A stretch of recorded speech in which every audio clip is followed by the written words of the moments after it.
हर हर महादेव दोस्तों। कैसे हैं आप सब लोग। मैं शिव शक्ति से प्रार्थना करूंगा कि आप सभी लोग स्वस्थ रहें और मस्त रहें। दोस्तों, जीवन की सबसे बड़ी भूल क्या है? यही कि इंसान पूरी उम्र उन चीजों में उलझा रहता है जिनकी उसे जरूरत ही नहीं होती, और जिनकी सचमुच जरूरत होती है वो उसका विचार तक नहीं करता। इसीलिए व्यक्ति बहुत कुछ हासिल करके भी खाली रह जाता है, क्योंकि उपलब्धि वहीं मिलती है जहां हमारा मन टिकता है, और हमारा मन ही आज सबसे ज्यादा बिखरा हुआ है। दोस्तों, ईश्वर ने हमें सोचने की शक्ति दी है, चाहने की क्षमता दी है, और ये अधिकार भी दिया है कि हम खुद तय करें कि हमारा जीवन किस दिशा में बहेगा। लेकिन जब ये शक्ति एक अस्थिर मन के हाथों में जाती है तो वही शक्ति मनुष्य की सबसे बड़ी शत्रु बन जाती है। दोस्तों, जरा खुद से पूछिए, आप रोज किसका चिंतन करते हैं? लोगों का, अपमान का, धन का, या उस परम शक्ति का जिसने आपको यह जीवन दिया है? क्योंकि सच यही है दोस्तों कि आप जिस चीज का बार बार विचार करते हैं वही आपकी दिशा बन जाती है, और वही दिशा आपका भाग्य। जो शांति का विचार करता है उसके भीतर धीरे धीरे गहरी शांति उतरने लगती है। जो प्रेम का विचार करता है उसके स्वभाव में मधुरता आ जाती है, और जो ईश्वर का विचार करता है उसके भीतर एक दिव्य प्रकाश जन्म लेने लगता है। लेकिन समस्या कहां है? इच्छा ईश्वर की होती है, पर हमारा मन दुनिया में भटकता है। जुबान पर शांति होती है, पर भीतर तूफान चलता रहता है। दोस्तों, जब हमारा मन ही तितर बितर हो तो ध्यान कैसे टिकेगा? जब विचार ही उलझे हों तो आशीर्वाद कैसे मिलेगा और कैसे फलेगा? लोग कहते हैं कि हमने बहुत पूजा पाठ की फिर भी ईश्वर नहीं मिले। लेकिन सवाल पूजा पाठ का नहीं, यहां सवाल विचार का है। आपने ईश्वर का विचार कितनी बार किया, कितना गहरा किया, कितनी ईमानदारी से किया? क्योंकि हमारा मन वही बन जाता है जिसे वो बार बार छूता है। जिसने धन को सोचकर बड़ा किया, धन उसके पास आया।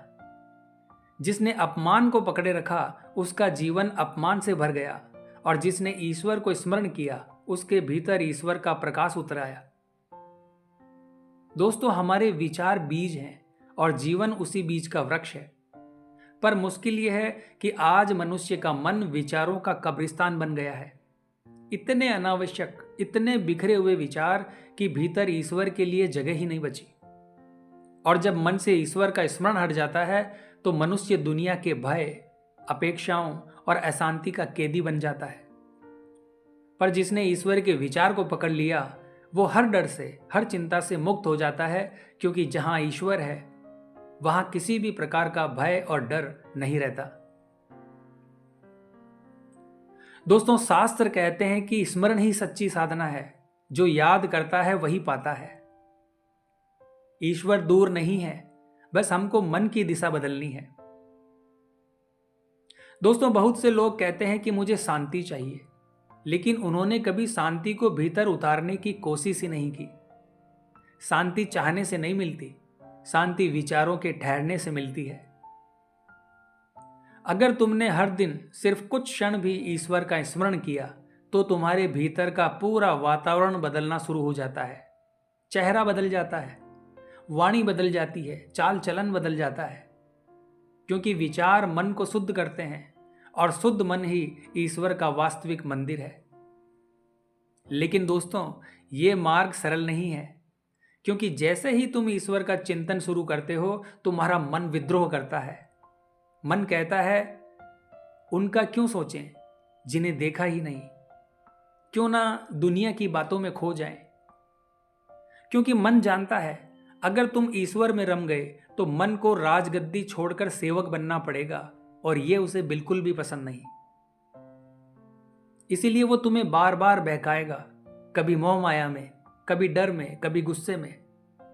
लेकिन साधक का काम है उसे बार बार उसी रास्ते पर वापस लाना जहां से यात्रा शुरू हुई थी, यानी ईश्वर के विचार पर। दोस्तों, कुछ लोग पूछते हैं कि ईश्वर का स्मरण बार बार करने से क्या मिलता है। मैं कहता हूं दोस्तों कि जिस तरह सांस लेते रहना जीवन को बनाए रखता है, उसी तरह ईश्वर का विचार आत्मा को जीवित रखता है। बिना सांस के शरीर मरता है और बिना स्मरण के आत्मा। दोस्तों, जीवन कोई बाहरी युद्ध नहीं, संघर्ष तो हमारे भीतर है। बाहर तो वही प्रतिबिंब है जो भीतर चल रहा होता है। अगर भीतर ईश्वर का विचार है तो बाहर की कठिनाइयां भी शांत लगती है, और अगर भीतर दुनिया का शोर शराबा है तो महलों में भी बेचैनी सताती है।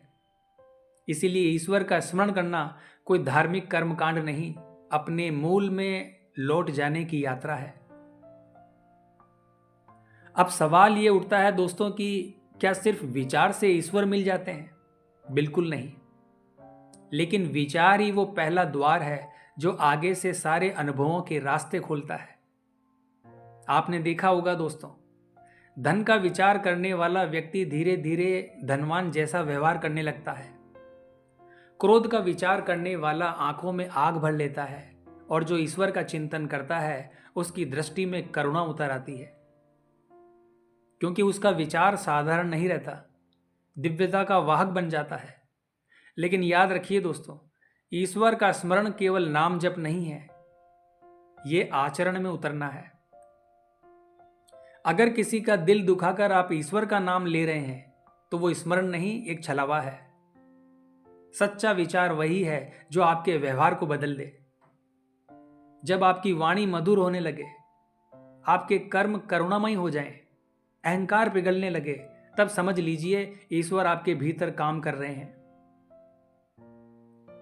दोस्तों, अगर आपके मन में ये बात गहराई तक उतर रही है तो बस एक बार भीतर से कहिए, हे प्रभु, मैं आपको सोच रहा हूं, मेरा जीवन आपके चरणों में समर्पित है। यही ध्यान है, यही भक्ति है और यही मार्ग है।